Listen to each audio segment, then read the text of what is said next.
Hi everyone, welcome back to Wander and Grow Farms, where we grow weird stuff and we show you how to do it also fun facts about them. Okay, today we're talking about coffee plants. I bought these plants, my husband bought these plants on Amazon.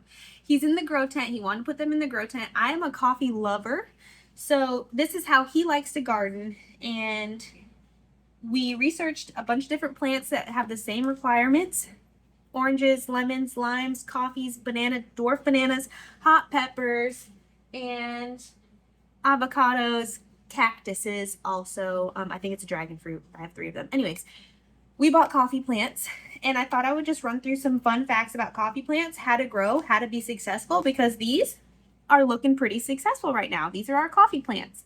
We bought these on Amazon.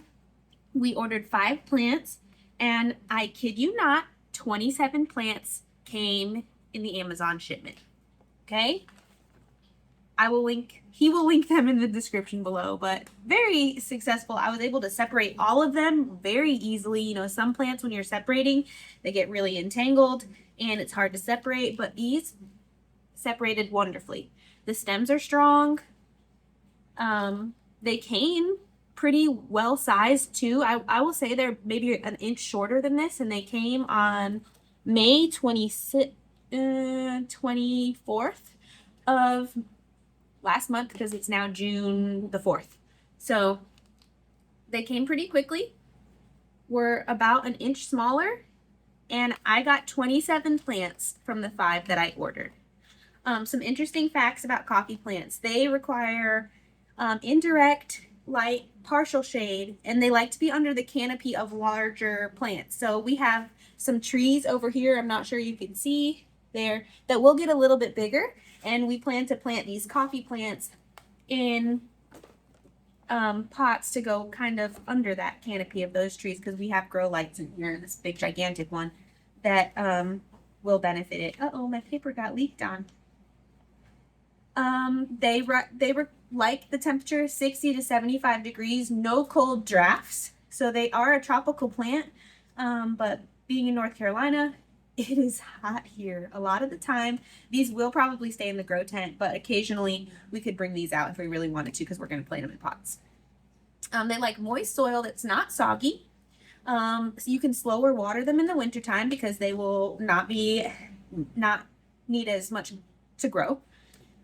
They're sensitive to pH changes, so do not use soft water. If you have like hard water, like you're on a well, or water softener, don't use your soft water, because they're very sensitive to pH changes. They do prefer acidic soil.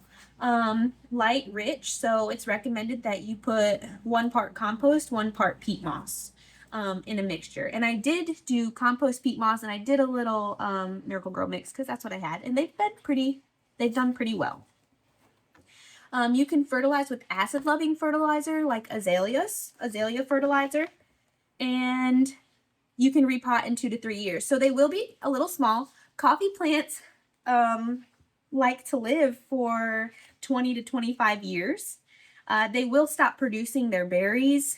Well, not stop, but slow down drastically the older they get, and they kind of peak around 3 to 5 years. So this will be a long haul plant. And sometimes gardening's just like that. Like, you start to grow tomatoes, you perfect that stuff, you perfect your zucchinis, you perfect those things, and now you're growing weird stuff that you think that you can grow. It's kind of like a houseplant person. If you're a houseplant gardener, kudos to you, because those things are picky. Okay? Or a bonsai tree gardener, you like look at them and all the leaves fall off. Okay? Good job. So that's what we're doing. This is the way he likes to garden, so we're growing coffee. And I like coffee.